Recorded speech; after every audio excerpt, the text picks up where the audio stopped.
ഗ്രാറ്റുവിറ്റിയുടെ ഒരു ക്വസ്റ്റ്യൻ ആണ്. വളരെ സിമ്പിൾ ആണ്. നമുക്ക് ആൾറെഡി അറിയാവുന്ന കുറേ കാര്യങ്ങളൊന്ന് കൂട്ടി യോജിപ്പിച്ച് കഴിഞ്ഞാൽ എന്താണ് ഇതിനൊരു ആൻസർ ആകും. Describe the regulations relating to the payment of gratuity. നോക്കുക, പേയ്മെൻറ്റ് ഓഫ് ഗ്രാറ്റുവിറ്റി സംബന്ധമായിട്ട് ഒന്നാമത്തെ കാര്യം. ഇനി ഈ ഗ്രാറ്റുവിറ്റി എമൗണ്ട് എങ്ങനെയാണ് കാൽക്കുലേഷൻ ചെയ്യുന്നത്, രണ്ടാമത്തെ പോയിന്റ്. അപ്പോൾ എങ്ങനെ രണ്ടും കൂടെ എന്താണ്, അപ്പോൾ രണ്ടും എങ്ങനെ ഡിവൈഡ് ചെയ്ത് എഴുതണമെന്നില്ല, ഒരു ഓർഡർ വൈസ് 1 2 3 4 എഴുതിയാലും മതി, കുഴപ്പമൊന്നും തന്നെ ഇല്ല. അപ്പോൾ ഇതാണ് ക്വസ്റ്റ്യൻ. ആൻസർ വളരെ സിമ്പിളാണ്.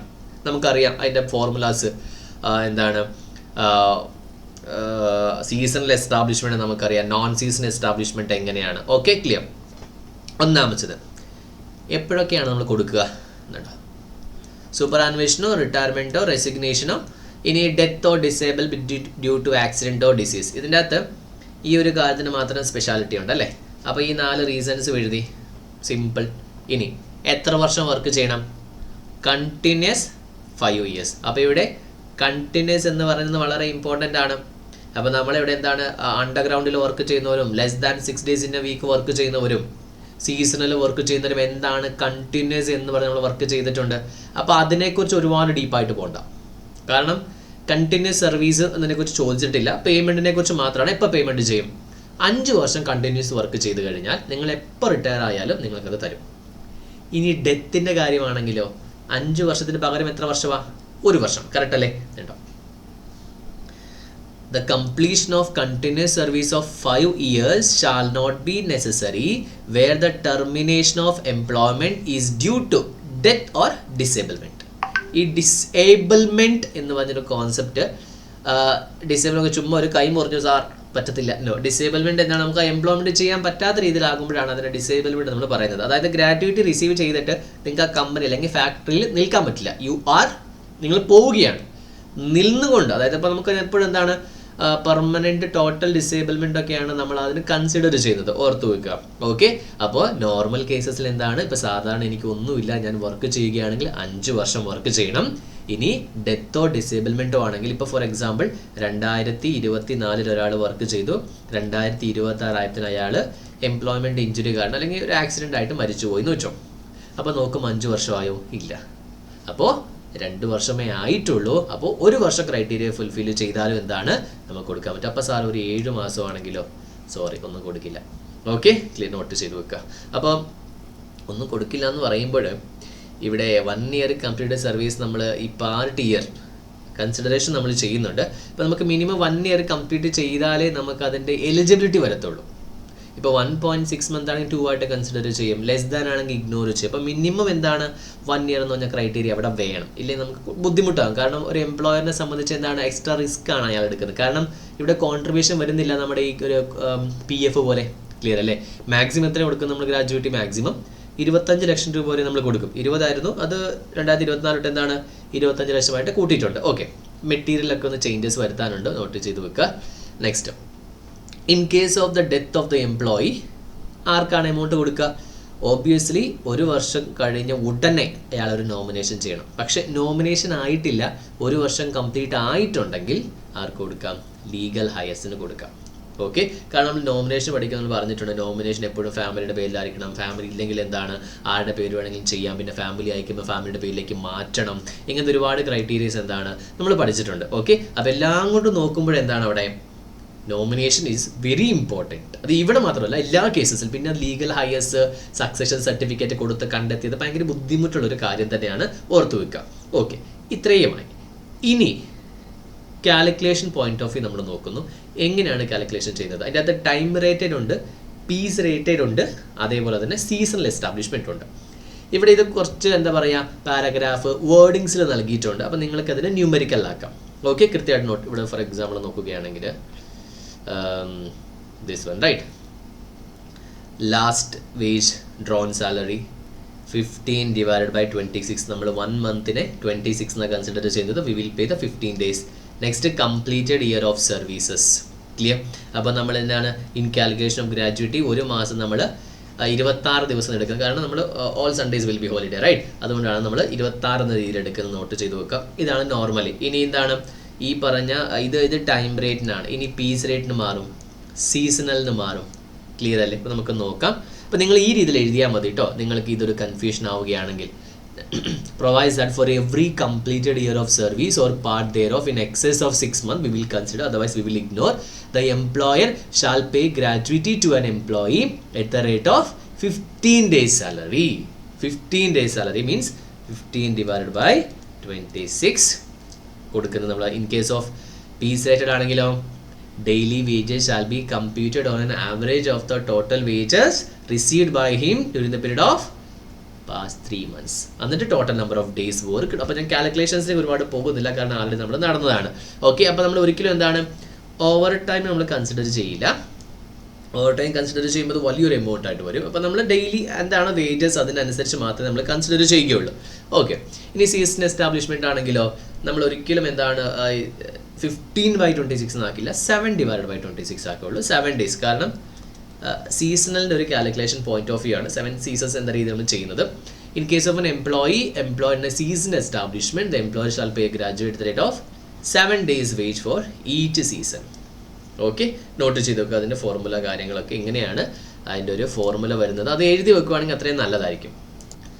നമ്മൾ ഈ ഗ്രാറ്റുവിറ്റിയിൽ ഈ കണ്ടിന്യൂസ് ഇയേഴ്സ് ഓഫ് സർവീസ് അതിനെക്കുറിച്ചൊക്കെ നമ്മൾ ഡിസ്കസ് ചെയ്തിട്ടുണ്ട്. അത് ആൾറെഡി നോട്ട്സിലുണ്ട്, ജസ്റ്റ് നിങ്ങൾ ചെക്ക് ചെയ്യുക. എന്തെങ്കിലും ഡൗട്ടോ ക്ലാരിഫിക്കേഷൻസ് എനിക്ക് ചോദിക്കാം. കാരണം ഈ ഒരു ആൻസറിന് അത്ര റിലവൻ്റ് അല്ലാത്തതുകൊണ്ടാണ് നമ്മൾ ഇതിനെക്കുറിച്ച് ഓവറായി ഡിസ്കസ് ചെയ്യാത്തത്. നമ്മൾ പറഞ്ഞു വന്നത് നമ്മുടെ ഫോർമുലനെ കുറിച്ചാണ്. ഇതാണ് നമ്മുടെ ഗ്രാറ്റുവിറ്റി പേയബിളിനുള്ള ഫോർമുല എന്ന് പറഞ്ഞത്. അപ്പോൾ നിങ്ങൾ ഇതേപോലെ എഴുതുക. അതായത് നിങ്ങൾക്ക് ആ ഒരു സെൻറ്റൻസ് ഒക്കെ എഴുതുക എന്ന് പറഞ്ഞത് ലേശം ബുദ്ധിമുട്ടുള്ളൊരു കാര്യമായതുകൊണ്ട് തന്നെ മന്ത്ലി റേറ്റഡിന് എങ്ങനെയാണ്, പീസ് റേറ്റഡിന് എങ്ങനെയാണ്, ഇവിടെ എല്ലാം ഇത് രണ്ടിലും ചേഞ്ചസ് വരുന്നത് എവിടെയാണ്? മന്ത്ലിയും പീസിലും ചേഞ്ച് വരുന്നത് ആദ്യത്തെ സ്റ്റെപ്പിൽ മാത്രമാണ്. ബാക്കിയെല്ലാം എന്താണ്? 15/26 15/26 number of completed year of including part thereof in excess of 6 months മാത്രമേ കൺസിഡർ ചെയ്തുള്ളൂ. ലെസ് ദാൻ 6 months ആണെങ്കിൽ കൺസിഡർ ചെയ്യില്ല. ഓക്കെ, യെസ്, നമ്മൾ കൺവേർട്ട് ചെയ്തിട്ട് 1 ഒന്നും ആക്കില്ല. Okay, next സീസണിലാണെങ്കിലോ അതെട്ടോ 7/26. ഇനി നമ്പർ ഓഫ് ഇയേഴ്സ് അല്ല, കാരണം സീസണൽ എസ്റ്റാബ്ലിഷ്മെൻറ്റ് ഈ സീസൺ ഫോർ എക്സാമ്പിൾ 4 സീസൺ ഉണ്ടെങ്കിൽ ഒരു വർഷത്തിൽ ഇൻറ്റു 4, അപ്പോൾ ഒരു 10 വർഷമാണെങ്കിലോ 40, ആ രീതിയിൽ. അപ്പോൾ നമ്മൾ 7 എടുക്കുകയുള്ളൂ. അപ്പോൾ ലാസ്റ്റ് ഡ്രോൺ മന്ത്ലി സാലറി, അതായത് ഇപ്പോൾ ഒരു സീസൺ ആണെങ്കിൽ അതിൻ്റെ ഇപ്പോൾ നമ്മൾ റിട്ടയർ ആകുന്ന സമയത്ത് ഇപ്പോൾ പിരിഞ്ഞു പോകുന്നതൊക്കെ ലാസ്റ്റ് മന്ത് സാലറിത്തിലാണ്. ഇപ്പോൾ ഞാൻ പിരിഞ്ഞു പോകുമ്പോൾ 10,000 രൂപ അങ്ങനെ വെച്ചിട്ടാണ് നമ്മൾ കൺസിഡർ ചെയ്യുന്നത്. ഓക്കെ, ഓർത്ത് വെക്കുക. പക്ഷേ മാക്സിമം എത്ര വരുള്ളൂ? 25 lakh. അതിന് സീസണൽ ലിമിറ്റേഷൻ ഒന്നും കൊടുത്തിട്ടില്ല. ഓക്കെ, ഓർത്ത് വെക്കുക. അപ്പോൾ ആ ഒരു കോൺസെപ്റ്റാണ് നമ്മൾ നോക്കി. Next, the amount of gratuity payable to an employee shall not exceed such amount as may be notified by the central government. അത് ആക്ച്വലി 20 lakh ആണ്. പക്ഷേ 1st January 2024 തൊട്ട് അത് 25 lakh ആണ്. ഓക്കെ, ക്ലിയർ ആണോ? നിങ്ങൾ ഇത് ഈ പറഞ്ഞ കുറച്ച് കോൺസെപ്റ്റ് ഉണ്ടല്ലോ, നോട്ടിഫിക്കേഷനൊക്കെ, അത് എഴുതുകയാണെങ്കിൽ വളരെ നല്ലതാണ്. ഒരുപക്ഷെ നിങ്ങൾക്ക് എഴുതാൻ പറ്റിയില്ലെങ്കിലും പ്രശ്നമൊന്നും തന്നെ ഇല്ല. ക്ലിയർ ആണോ? Yes. Next, Section 4.5 provides that nothing in this section shall affect the right of an employee to receive a better terms of gratuity under any award or agreement or contract with the employer. So 25 lakh is the limitation maximum. Employer പറയാണ് ഞാനൊരു 50 ലക്ഷം തരാം. Okay, you can receive, no worries. Award എന്ന് പറഞ്ഞാൽ എന്താണ്? കോടതിയുടെ ഉത്തരവ് മൂലം. ഇനി an agreement and contract with the employer, കൂടുതൽ കിട്ടുവാണെങ്കിൽ മേടിച്ച പ്രശ്നമൊന്നുമില്ല, പക്ഷെ കുറയരുത്. ഓക്കെ, മിനിമം പറഞ്ഞിട്ടുണ്ടോ? മിനിമം പറഞ്ഞിട്ടില്ല. ഈ കുറയരുത് ഞാൻ പറയാൻ കാരണം, ഇപ്പോൾ ഫോർ എക്സാമ്പിൾ 10 ലക്ഷം കിട്ടാനുണ്ട്, ഔദാര്യമല്ലേ 5 ലക്ഷം രൂപ കൊടുക്കുക, അങ്ങനെ പറയാൻ പറ്റില്ല. ഇത് ഔദാര്യമല്ല, നമ്മൾ ഈ ബോണസ് പഠിക്കുന്ന പോലെ ഔദാര്യമല്ല, കിട്ടേണ്ട അവകാശമാണ് നേടിയെടുക്കാനുള്ളത്. മാക്സിമം ഗ്രാജുവേറ്റ് എത്രയും കൊടുക്കാൻ പാടുള്ളൂ? ഫോർ എക്സാമ്പിൾ ഇപ്പോൾ നമ്മൾ ഈ കാൽക്കുലേഷൻ ചെയ്തു എന്ന് വെച്ചോ.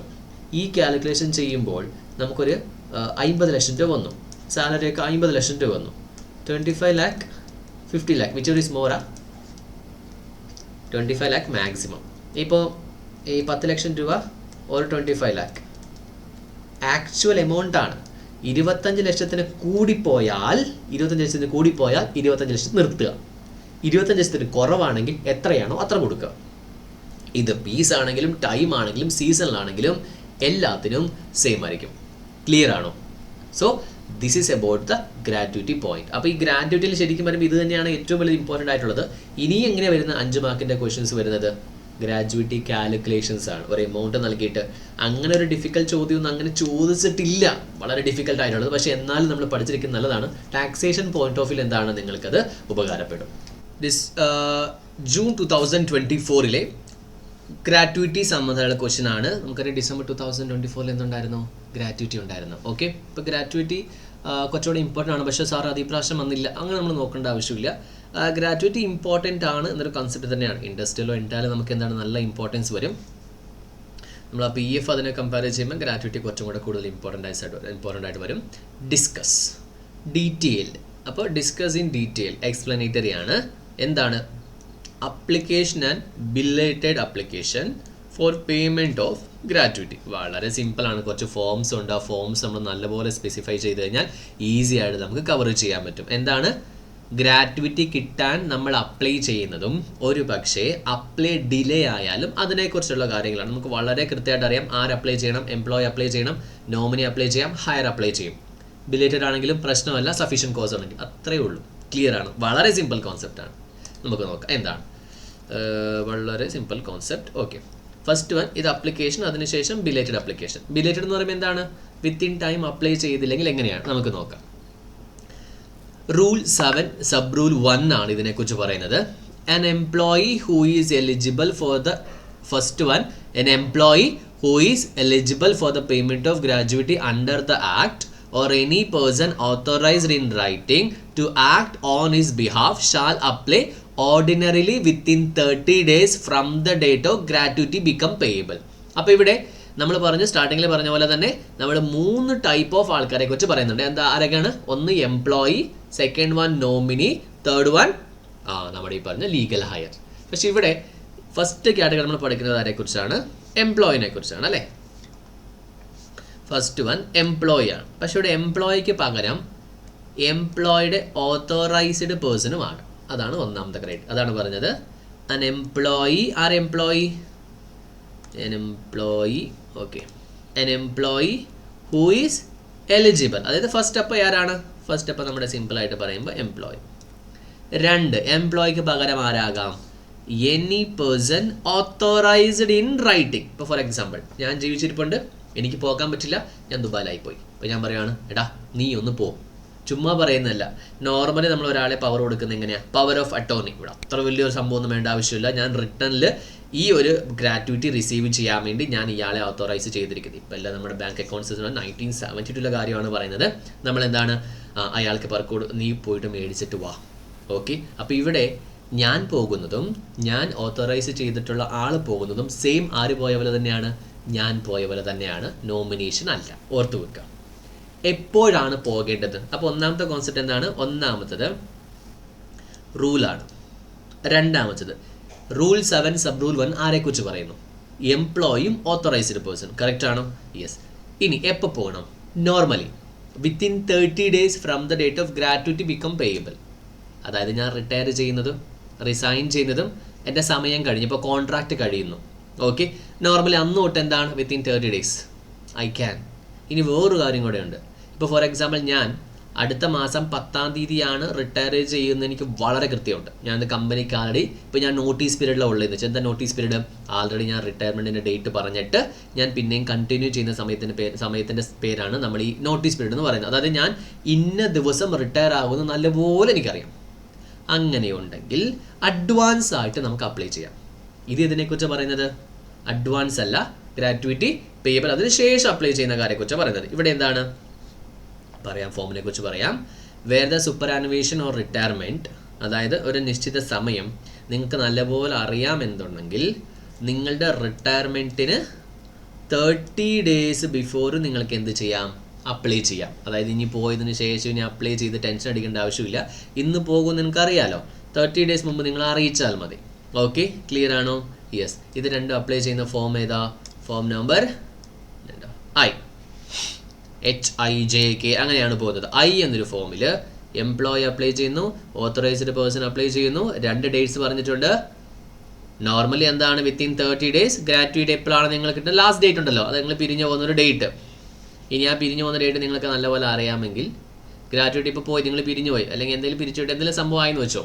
ഓക്കെ, ഡിസേബിലിറ്റി ആയി, എന്തെങ്കിലും സംഭവം ഡിസേബിലിറ്റി ആയി, മരിച്ചു പോയിട്ട് ഡിസേബിൾ ആയി, അപ്പോൾ നിങ്ങൾക്ക് തന്നെ പോയി മേടിക്കാൻ പറ്റും. അങ്ങനെ ഡിസേബിൾ ആകുമ്പോൾ നിങ്ങൾ അവിടെ നിന്ന് പിരിഞ്ഞു പോയി അന്ന് തൊട്ട് 30 ഡേയ്സിനുള്ളിൽ. ഇനി നിങ്ങൾക്ക് പിരിഞ്ഞു പോകുന്ന ഡേയ്സ് നേരത്തെ നിങ്ങൾക്ക് അറിയാമെങ്കിൽ പിരിഞ്ഞു പോകുന്നേക്കാളും 30 ഡേയ്സ് മുമ്പ് നിങ്ങൾ ചെയ്താൽ മതി. ക്ലിയർ ആണോ? ഈ ഒരു ഫസ്റ്റ് സെറ്റ് ക്ലിയർ ആണ്. സെക്കൻഡ് വളരെ സിമ്പിളാണ്. സെക്കൻഡ് എന്താ പറയുന്നത്? റൂൾ 7.2 ആര് അപ്ലൈ ചെയ്യുന്നതിനെ കുറിച്ച്. ഇവിടെ എംപ്ലോയി അല്ല, ഇവിടെ നോമിനി. കാരണം നോമിനിനെ കുറിച്ച് നമ്മൾ പഠിക്കുന്നുണ്ട്. നോമിനിനെ അപ്പോയിന്റ് ചെയ്യേണ്ടത് മാൻഡേറ്ററി ആയ കാര്യമുണ്ട്. എപ്പോൾ അപ്പോയിന്റ് ചെയ്യുന്ന മാൻഡേറ്ററി? 1 വർഷം കംപ്ലീറ്റ് ആകുമ്പോൾ എത്രയും പെട്ടെന്ന് നമ്മൾ എന്താണ് നോമിനിനെ അപ്പോയിന്റ് ചെയ്യണം.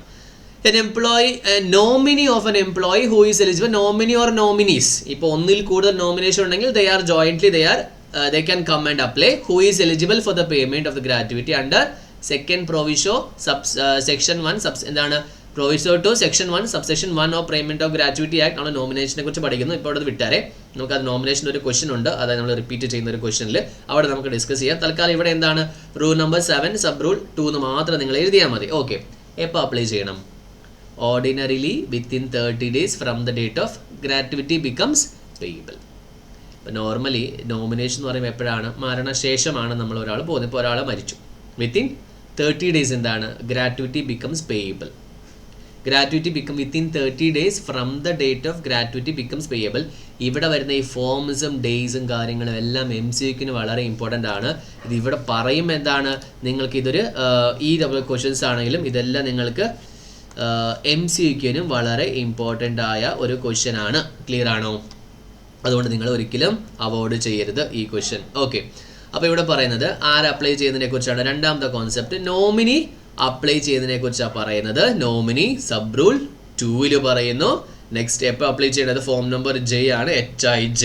എപ്പോൾ അപ്ലൈ ചെയ്യണം? Within ordinarily within 30 days. Then may be അതാണ് ഈ ഓർഡിനറിലി. നോർമലി ചിലപ്പോൾ അത് നീണ്ടു പോകാൻ സാധ്യതയുണ്ട്. അതുകൊണ്ടാണ് ബിലേറ്റഡ് അപ്ലിക്കേഷൻസിൽ നമ്മൾ ആ ഒരു കോട്ട് എന്താണ് കൊടുക്കാൻ കാരണം. ആൻ അപ്ലിക്കേഷൻ ഇൻ പ്ലെയിൻ പേപ്പറിൽ എന്താണ് with relevant particulars also may be accepted. ഈ ഒരു പെർട്ടിക്കുലർ റിലവൻറ്റ് പെർട്ടിക്കുലേഴ്സ് എന്ന് പറയുമ്പോൾ എങ്ങനെയാണ് നോമിനേഷൻ കിട്ടിയത്, ആരാണ്, ഡീറ്റെയിൽസ് എല്ലാം ചെയ്താലും എന്താണ് നമ്മുടെ എംപ്ലോയർ അതിനെ അക്സെപ്റ്റ് ചെയ്യും. സോ ആര് അപ്ലൈ ചെയ്തു? നമ്മുടെ നോമിനി അപ്ലൈ ചെയ്തു. ആ ഒരു കോൺസെപ്റ്റ് ആണ്. അത് എങ്ങനെ അപ്ലൈ ചെയ്യുന്നത്? ഒരു ഫോം ഉണ്ട്, അല്ലെങ്കിൽ ഈ ഫോം അല്ല നിങ്ങൾക്ക് വേറൊരു കാര്യങ്ങൾ ചെയ്യാം. ആൾട്ടർനേറ്റീവ് ഓപ്ഷൻ ആണ്.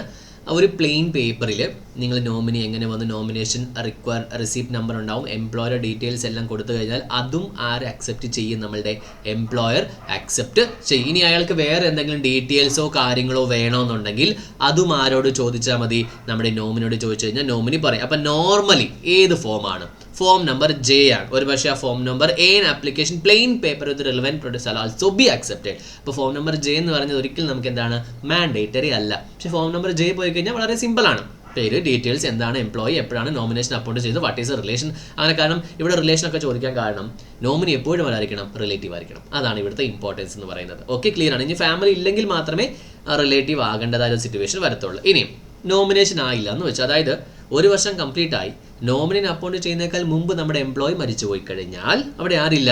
എംപ്ലോയി ഇല്ല. അതായത് ഫോം നമ്പർ I ഇല്ല, ഫോം നമ്പർ J ഇല്ല, അവിടെ ഒരു നമ്മുടെ ഫോം നമ്പർ K. അപ്പോൾ ഇങ്ങനെയുള്ള സാഹചര്യങ്ങളിൽ ഉണ്ടോ a legal hire of an employee who is eligible for the payment of gratuity under the second proviso of section 4 subsection 1 നമ്മൾ ഡിസ്കസ് ചെയ്യാം. shall apply ordinarily within 1 year. ഈ ഒരു കോൺസെപ്റ്റ് പറയാൻ കാരണം, ഇപ്പോൾ ഫോർ എക്സാമ്പിൾ ഇപ്പോൾ മിസ്റ്റർ ടോം എന്ന് പറഞ്ഞ ഒരാൾ എന്താണ് ഒരു കമ്പനിയിലെ എംപ്ലോയി. ഇപ്പോൾ ഞാനൊരു കമ്പനിയിലെ എംപ്ലോയി ആണ്. ഓക്കെ, ഇപ്പം ഞാൻ എന്താണ് ജോലി ചെയ്യുന്നു, ഞാൻ നോമിനേഷൻ ഞാൻ ആരെയും ചെയ്തിട്ടൊന്നുമില്ല, അപ്പോൾ എനിക്കൊന്നും സംഭവിക്കാനൊന്നും പോകുന്നില്ല എന്ന് വെച്ചിട്ട് ഞാൻ ജോലി കണ്ടിന്യൂ ചെയ്യുന്നു. 1 വർഷം കഴിഞ്ഞു നോമിനിനെ അപ്പോയിന്റ് ചെയ്യുന്നതിനേക്കാൾ മുമ്പ് ഞാൻ മരിച്ചു പോയി എന്ന് വെച്ചോ.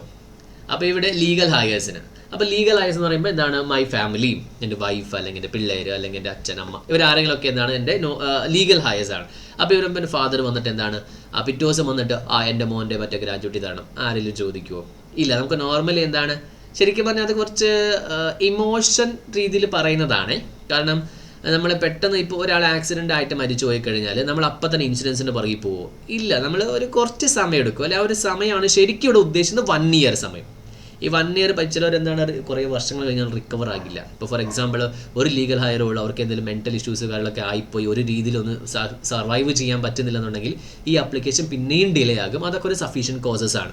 എന്നാലും നോമിനേഷൻ ചെയ്തിട്ടില്ലെങ്കിൽ ലീഗൽ ഹയർ ആണ് ഉള്ളതെങ്കിൽ വിത്തിൻ 1 ഇയർ എന്താണ് അപ്ലൈ ചെയ്താൽ മതി. ഇത് ഏത് കേസസിലാണ്? ഈ നോമിനേഷൻ ചെയ്യുമ്പോഴും ലീഗൽ ഹയർ 2 ചെയ്തത് ഡെത്തിൻ്റെ കേസസിൽ തന്നെയാണ്. പക്ഷേ രണ്ടാമത്തെ കേസിൽ എന്താണ് ആൾറെഡി നോമിനേറ്റഡ് ആണ്, വലിയ ഫോർമാലിറ്റീസ് ഒന്നുമില്ല, ഓട്ടോമാറ്റിക്കായിട്ട് നോമിനി കിട്ടിക്കോളും. പക്ഷേ മൂന്നാമത്തതിൽ ഈ പറഞ്ഞ രീതിയിലുള്ള അത് അക്സെപ്റ്റ് ചെയ്യാൻ എന്താണ് ലേശം ബുദ്ധിമുട്ടാണ്. നമ്മൾ പേഴ്സണലി നിങ്ങൾക്കത് മനസ്സിലാകും എങ്ങനെയാണ് ഒരു സംഭവം നടക്കുന്നതെന്ന്. അപ്പോൾ വിത്തിൻ 1 ഇയർ നമ്മളത് ചെയ്താൽ മതി. സോ അത് ക്ലിയർ അല്ലേ? എങ്ങനെയാണ് വികാരം അപ്ലൈ ചെയ്യുന്നത്? 1 ഇയർ. അപ്പോൾ ഇതൊക്കെ MCQന് ഭയങ്കര ഇമ്പോർട്ടൻ്റാണ്. ഈ പ്രാവശ്യം എക്സാമിനേഷൻ വരട്ടെ. Okay, 1 year. ഓക്കെ, നോക്കുക 30 1 year. Next one, sub rule 4 എന്താ പറയുന്നത്?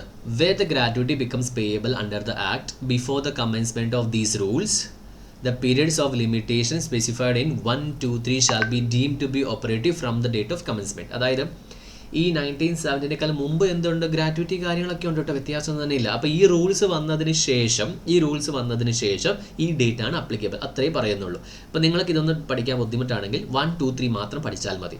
ഓക്കെ, 1, 2, 3 മാത്രം പഠിച്ചാൽ മതി. 5 നെറ്റ് പറയുന്നുണ്ട്. 6 എന്താ പറയുക നമുക്ക് നോക്കാം. Application under these rule shall be present to the employer. എങ്ങനെ കൊടുക്കാം? 2 രീതിയിലാണ്. അപ്പോൾ ഇത് ഇമ്പോർട്ടൻ്റ് ആണ്. ഈ നോമിനേഷൻ, അതായത് ഗ്രാറ്റുവിറ്റി കിട്ടുമെന്ന് പറഞ്ഞ employee or authorised, nominee or legal ഹയസ്റ്റ്, എങ്ങനെ കൊടുക്കാം? ഒന്നെങ്കിൽ നേരിട്ട് കമ്പനിയിൽ ചെന്നോ ഫാക്ടറിയിൽ ചെന്നോ കൊടുക്കുക, അല്ലെങ്കിൽ എന്ത് ചെയ്യുക? ഈ അഡ്രസ്സിലേക്ക് registered post acknowledgement due.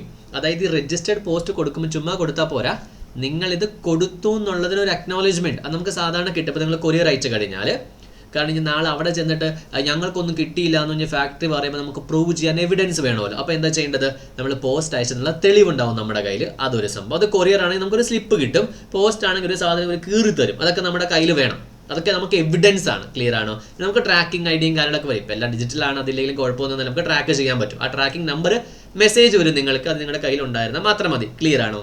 Yes, ഇതാണ് ഫസ്റ്റ് സെറ്റ്. കറക്റ്റ് ആണോ? നമ്മൾ ഇത്രയേ എഴുതുമ്പോൾ ഈ ഒരു കോൺസെപ്റ്റ് നമുക്ക് 2 ചോദ്യം ഒരുമിച്ചാണ് വന്നത്. അല്ല, എന്തൊക്കെയാണ് ചോദ്യം വന്നത്? ഒന്ന് അപ്ലിക്കേഷനും ബിലേറ്റഡ് അപ്ലിക്കേഷനും. അപ്പോൾ ഇവിടെ എത്രയാണ് മാർക്ക് ഡിവൈഡ് ചെയ്തിരിക്കുന്നത് പറഞ്ഞിട്ടില്ല. ഇപ്പം 3.5 ആണോ 3.5 ആണോ? പക്ഷെ നമുക്ക് നോക്കുന്ന സമയത്ത് നമുക്ക് മനസ്സിലാകുന്നത് ഒരു 5 to 2 എന്ന രീതിയിൽ എന്താണ് നമുക്ക് മാർക്ക് ഡിവൈഡ് ചെയ്യാൻ പറയും. അങ്ങനെ ഡിവൈഡ് ചെയ്തിട്ടൊന്നുമില്ല, പക്ഷെ നമ്മൾ പറയുമ്പോൾ കൺസെപ്റ്റ് കൂടുതൽ അപ്ലിക്കേഷൻ ഉള്ളതുകൊണ്ട് തന്നെ ബിലേറ്റഡിൻ്റെ കുറച്ച് കോൺസെപ്റ്റ് ഉള്ളതുകൊണ്ട് നമുക്ക് അതിനെ ചെയ്യണം. പക്ഷെ നമ്മൾ ഒരിക്കലും അങ്ങനെ പറയാത്തതുകൊണ്ട് 2നും ഒരേ ഇമ്പോർട്ടൻസ് കൊടുത്താറേ. കാരണം നാളെ നിങ്ങൾക്ക് അപ്ലിക്കേഷൻ മാത്രം എഴുതി നിങ്ങൾ ബിലേറ്റഡ് എഴുതിയില്ലെങ്കിൽ 3.5 മാർക്ക് കിട്ടിയാലും ആരെയും ചോദ്യം ചെയ്യാൻ പറ്റില്ല. കാരണം അവർ കൺസെപ്റ്റിന് അവിടെ മാർക്ക് ഡിവൈഡ് ചെയ്തിട്ടില്ല. ക്ലിയർ ആണോ? Yes. Next belated application. Belated application എന്ന് പറഞ്ഞാൽ എന്താണ്? നമ്മൾ ഈ പറഞ്ഞ 1 ഇയറും 30 ഡേയ്സും ഒന്നും നിങ്ങൾക്ക് ഫോളോ ചെയ്യാൻ പറ്റിയില്ലെങ്കിൽ എന്താണ് സംഭവം? അതാണ് ഒരു ചോദ്യം. റൂൾ 7 സബ് റൂൾ 5 പറയുന്നത് an application for payment of gratuity filed after the expiry of the period specified in 1, 2, 3 also be entertained by the employer. അതായത് ഒരു പക്ഷേ എംപ്ലോയറിന് ഓക്കെ ആണെങ്കിൽ എന്ത് ചെയ്യാം? ബിലേറ്റഡ് അപ്ലിക്കേഷൻസ് സ്വീകരിക്കാം. ബട്ട് ഇവിടെ വളരെ ഇമ്പോർട്ടൻ്റ് ഒരു കോൺസെപ്റ്റ്, സഫീഷ്യൻറ്റ് കോസ്. നമ്മൾ ലിമിറ്റേഷൻ ആക്ട് 1963 സെക്ഷൻ നമ്പർ 5 നമ്മൾ സെക്ഷൻ നമ്പർ 5 ഒരുപാട് രീതിയിലുള്ള റീസൺസ് പറയുന്നുണ്ട്. ഇപ്പോൾ നമ്മൾ നേരത്തെ പറഞ്ഞില്ലേ, സുഖമില്ലായിരുന്നു, അല്ലെങ്കിൽ മെൻ്റൽ ഇഷ്യൂസ് എന്തെങ്കിലും പ്രശ്നമായിരുന്നു, ഹോസ്പിറ്റലിലായിരുന്നു, ഇതൊക്കെ സഫീഷ്യൻറ്റ് കോസസ് ഉണ്ട്, അപ്ലൈ ചെയ്യാൻ പറ്റിയില്ല. ആ സഫീഷ്യൻറ്റ് കോസസ് ഉണ്ടെങ്കിൽ ഈ സഫീഷ്യൻറ്റ് കോസ് എന്താണെന്ന് ഇപ്പം ഞാൻ പറഞ്ഞു. പക്ഷെ ഒരിക്കലും അതൊരിക്കലും ഫിക്സ്ഡ് അല്ല. അത് ഓരോരോ സിനാരിയോ അനുസരിച്ച് മാറിക്കൊണ്ടേയിരിക്കും. നമ്മൾ ഓരോരോ പുതിയ ക്രൈംസ് വരും എന്ന് പറയില്ലേ, അതേപോലെ തന്നെയാണ്. And no claim of gratuity shall be invalid merely because the claimant. Claimant എന്ന് പറഞ്ഞാൽ the person who is having the right to claim failed to present the application in the specified period. For example, 30 ഡേയ്സിനുള്ളിൽ കൊടുക്കണമെന്ന് പറഞ്ഞു, 40 ഡേയ്സിനുള്ളിലാണ് കൊടുത്തത്. അത് നമ്മുടെ employer എന്ത് ചെയ്തു? പ്രശ്നമില്ല എന്ന് പറഞ്ഞ് ആക്സെപ്റ്റ് ചെയ്തു. It is up to the employer. ഇതിന് 30 ദിവസം 1 വർഷം കഴിഞ്ഞിട്ടാണ്. അപ്പോൾ ഇവിടെ ലേറ്റായി ഒരു സഫീഷ്യൻറ്റ് കോസ് തെളിയിക്കാൻ പറ്റിയില്ലെങ്കിലും ഗ്രാറ്റുവിറ്റി കിട്ടും കേട്ടോ. കാരണം അത് വലിയൊരു പ്രശ്നമില്ല. കാരണം ഇത്രയും വർഷം ഏൺ ചെയ്തത് 30 ദിവസം അപ്ലൈ ചെയ്യാൻ പറ്റില്ലെന്ന് പറഞ്ഞ് നിരസിക്കാൻ പറ്റുമോ? No, not possible. അതുകൊണ്ട് ഡേറ്റ്, അതുകൊണ്ടാണ് ഈ ഓർഡിനറി എന്ന വാക്ക് കേട്ടോ. അതുകൊണ്ടാണ് ഈ ഓർഡിനറിലി വാക്ക് കേട്ടത്. അത് ഷുഡ് ബി ഒരു വാക്ക് അവിടെ പറഞ്ഞിട്ടില്ല, ഓർഡിനറിലി ആണ്. പക്ഷെ നമ്മുടെ ലീഗൽ ഹയർസിന്റെ കേസിൽ എന്താണ്? ഓർഡിനറിൽ തന്നെ. പക്ഷെ അത്രയും നല്ലൊരു ടൈം കിട്ടുന്നതുകൊണ്ട് അവിടെ നമുക്ക് സഫീഷ്യൻറ്റ് കോസസ് തെളിയിക്കാൻ ലേശം ബുദ്ധിമുട്ടായിരിക്കും. ബാക്കി sub rule 1 sub rule 2 ordinarily 30 days ആണ്. അതൊരു ചെറിയ കാരണമാണെങ്കിലും it's okay, they will accept. കാരണം ഗ്രാറ്റുവിറ്റി എന്ന് പറയുന്ന ഒരു സോഷ്യൽ സെക്യൂരിറ്റി ബെനിഫിറ്റ് ആണ്. അത് ചെറിയ കാരണമാണ്, നമുക്ക് ഒരിക്കലും അവോയ്ഡ് ചെയ്യാൻ പറ്റില്ല. ക്ലിയർ ആണോ? So this is about the belated application. Any dispute in this regard shall be refer to the controlling authority. ഒരു പക്ഷേ എന്താണ്, ഞാൻ 31st ഡേയിൽ അപ്ലൈ ചെയ്തു, എംപ്ലോയർ പറഞ്ഞു തരാൻ പറ്റില്ല എന്ന് പറഞ്ഞു. What will happen? There is a dispute will happen between the employer and employee. നമ്മൾ കേസ് എങ്ങോട്ട് റെഫർ ചെയ്യും? കേസ് നമ്മൾ നേരെ കൺട്രോളിംഗ് അതോറിറ്റിയിലേക്ക് റെഫർ ചെയ്യും. കൺട്രോളിംഗ് അതോറിറ്റി ഒക്കെ അപ്രോപ്രിയേറ്റ് ഗവൺമെന്റ് നിശ്ചയിക്കുന്നതാണ്. അപ്പോൾ ഇത് ക്ലിയർ അല്ലേ? യെസ്. നെക്സ്റ്റ് നമ്മുടെ ഗ്രാറ്റുവിറ്റി തന്നെയാണ്. Analyse the different points to be noted filing nomination. നമ്മളുടെ ജൂൺ 2024 നമ്മൾ ഈ നോമിനേഷനെ കുറിച്ചൊക്കെ നമ്മൾ പഠിച്ചിരുന്നു. ഏത് ഫോമിലാണ് നമ്മൾ ക്ലെയിം ചെയ്യേണ്ടത്, അപ്ലിക്കേഷൻ ആൻഡ് ബിലേറ്റഡ് അപ്ലിക്കേഷൻസ്. ഇതെന്താണ്? How to file a nomination. Nomination കൊടുക്കുന്നതിനെ കുറിച്ചാണ്, അല്ലാതെ കിട്ടുന്നതിനെ കുറിച്ചല്ല പറയുന്നത്. എങ്ങനെ നോമിനേഷൻ കൊടുക്കണം? നമ്മൾ പറഞ്ഞു ഫാമിലി ആയിരിക്കണം.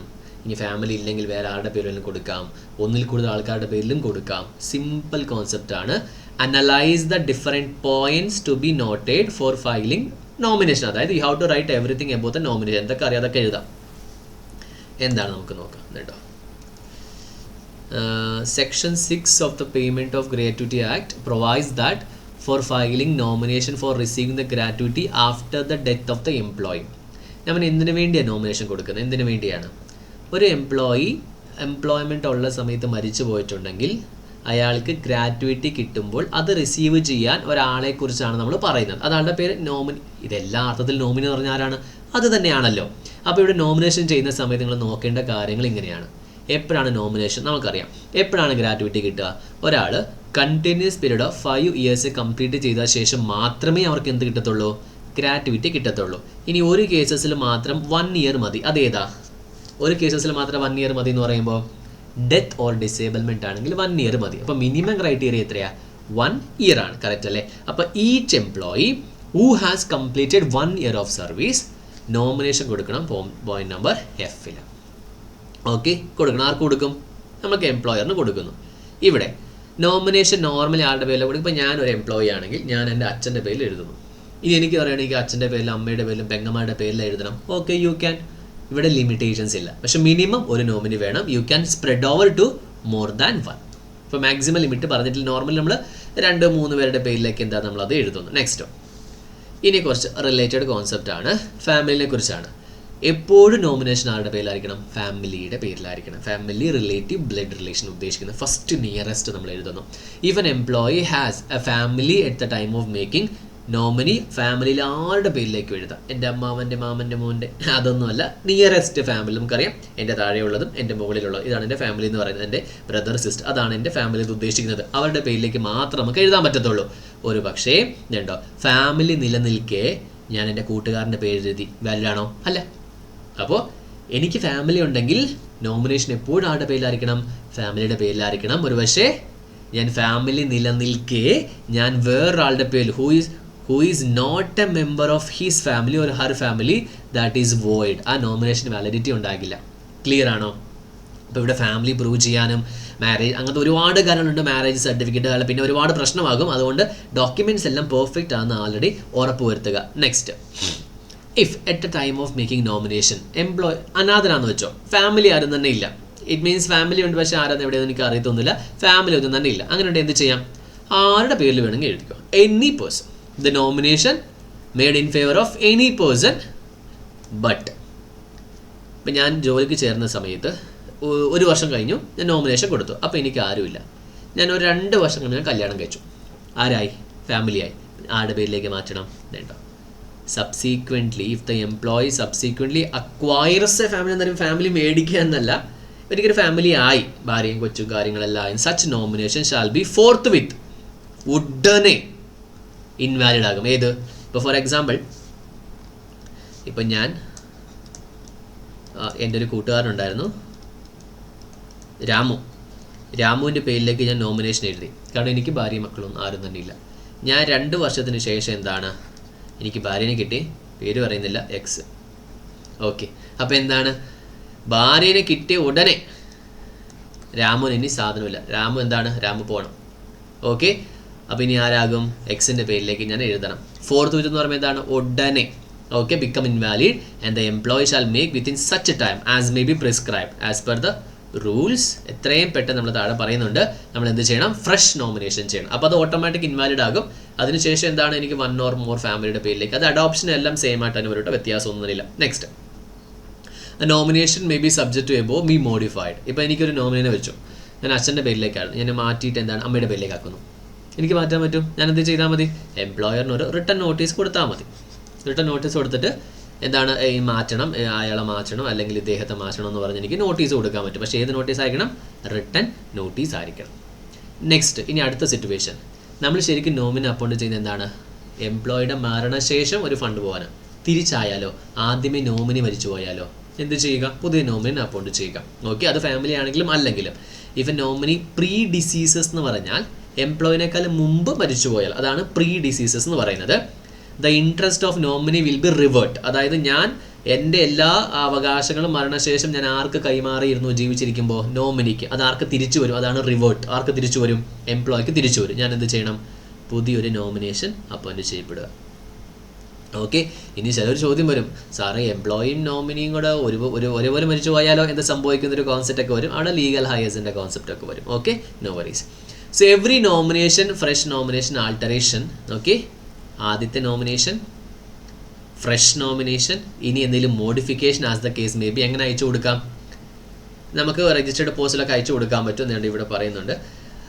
Shall send by the employee to the employer who shall keep the same ഈ സേഫ് കസ്റ്റഡി. അപ്പോൾ ഈ നോമിനേഷൻ ഫോമൊക്കെ ഓൺലൈനിൽ നമുക്ക് സബ്മിറ്റ് ചെയ്യുന്നത്, ഇതൊക്കെ സേഫ് കസ്റ്റഡിയിൽ കീപ്പ് ചെയ്യേണ്ട ഉത്തരവാദിത്തം ആർക്കുണ്ട്?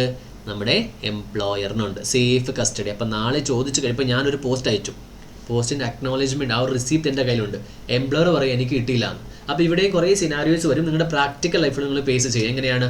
പോസ്റ്റ് അയച്ചു, പക്ഷേ അവിടെ എത്തിയില്ല, പോസ്റ്റ് ഓഫീസിൻ്റെ വണ്ടി മറിഞ്ഞെല്ലാം പോയി. ഓക്കെ, ആ ഒരു കോൺസെപ്റ്റ് ഒക്കെ സിനാരിയോ ബേസ്, അതൊക്കെ കോടതിയിൽ ഡിസൈഡ് ചെയ്യുന്ന കാര്യങ്ങളാണ് ഇവിടെ നോക്കുക. Next, rule 6 sub rule 1 provides that ആ nomination shall be submitted in duplicate. Duplicate എന്ന് പറയുമ്പോൾ ഒരു കോപ്പി എൻ്റെ കയ്യിലുണ്ടാവും, ഒരു കോപ്പി ഞാൻ ആർക്ക് അയച്ചു കൊടുക്കും? എംപ്ലോയറിന് അയച്ചു കൊടുക്കും. എങ്ങനെ അയച്ചു കൊടുക്കുന്നത്? Registered post with acknowledgement due. 1 minute. Registered post with the acknowledgement due to the employer. The receipt should be with you. There must be an evidence that you have sent the post. Next one, in case of an employee who was already in the employment for a year or more on the date of commencement of these rules.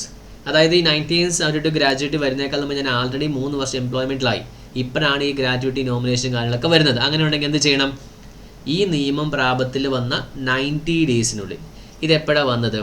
നമുക്ക് 1972 ആണ് നമുക്കിത് വന്നത്. Correct? അങ്ങനെ നമുക്ക് നോക്കാം. 1972 ഞാൻ 1970 ഞാൻ ജോലിക്ക് കയറി. അപ്പോൾ ഇത് വരുമ്പോൾ എനിക്ക് 2 വർഷം എക്സ്പീരിയൻസ് ആയി. അപ്പോൾ ഞാൻ എന്ത് ചെയ്യണം? ഈ നിയമം വന്ന 90 ഡേയ്സിനുള്ളിൽ ഞാൻ എന്ത് ചെയ്യണം? നോമിനേഷൻ ചെയ്യണം. ക്ലിയർ ആണോ? ഇനി അതല്ലെങ്കിലോ, in case of an employee who completes 1 year of services ആണെങ്കിലോ, 1 വർഷം കംപ്ലീറ്റ് ആയ 30 ഡേയ്സിനുള്ളിൽ. ഇപ്പോൾ ഞാൻ ഇന്ന് ജോലിക്ക് വന്നിട്ട് ഫെബ്രുവരി 14 ആയപ്പോഴത്തേന് 1 വർഷം തികഞ്ഞു. അപ്പോൾ വിത്തിൻ 30 ഡേയ്സ് ഞാൻ എന്ത് ചെയ്യണം? നോമിനേഷൻ ചെയ്യണം. ക്ലിയർ ആണോ? വിത്തിൻ 30 ഡേയ്സ് ഞാൻ നോമിനേഷൻ ചെയ്യണം. ആ ഒരു form, nomination in form number F shall be accepted by the employer after the specified period if file reasonable grounds. ഇപ്പോൾ ഫോർ എക്സാമ്പിൾ ഈ ഒരു കേസിലാണെങ്കിലും ഈ ഒരു കേസിലാണെങ്കിലും, അതായത് നമുക്ക് 90 ഡേയ്സിൻ്റെ ഈ സ്ട്രക്ചർ ആണെങ്കിലും ഈ ഒരു സ്ട്രക്ചറിലാണെങ്കിലും ഡിലേ ആയിട്ടുണ്ടെങ്കിൽ, നമ്മൾ അവിടെ പറഞ്ഞ പോലെ ബിലേറ്റഡ് അപ്ലിക്കേഷൻ ഡിലേ ആണെങ്കിൽ ആർക്ക് അക്സെപ്റ്റ് ചെയ്യാം? അക്സെപ്റ്റ് ചെയ്യണം? എംപ്ലോയർ അക്സെപ്റ്റ് ചെയ്യണം. അതുകൊണ്ട് ഒരു എന്താണ്, no nomination so accepted shall be invalid merely because it was filed after the specified period. നമ്മൾ പറഞ്ഞില്ലേ, ഗ്രാജുവിറ്റി എന്ന് പറഞ്ഞാൽ എപ്പോഴും എന്താണ്? ഒരു സോഷ്യൽ സെക്യൂരിറ്റി. അത് ഈ ചില്ലറ കാര്യങ്ങൾക്ക് വേണ്ടി നമുക്ക് ഒരിക്കലും എന്താണ് അവോയ്ഡ് ചെയ്യാൻ പറ്റില്ല. So it should be very specifically നമ്മൾ എന്താണ് മെൻഷൻ ചെയ്തിരിക്കണം. ക്ലിയർ ആണോ? യെസ്. അപ്പോൾ ഇതാണ് ഒരു കോൺസെപ്റ്റ് എന്ന് പറയുന്നത്. അപ്പോൾ നിങ്ങൾക്ക് ഇത് മനസ്സിലായെന്ന് ഞാൻ വിശ്വസിക്കുന്നു. ക്ലിയർ? യെസ്. അപ്പോൾ ഇതാണ് സെക്ഷൻ 6 നോമിനേഷനെ കുറിച്ചുള്ള എൻറ്റയർ ഡീറ്റെയിൽസ് എന്ന് പറയുന്നത്.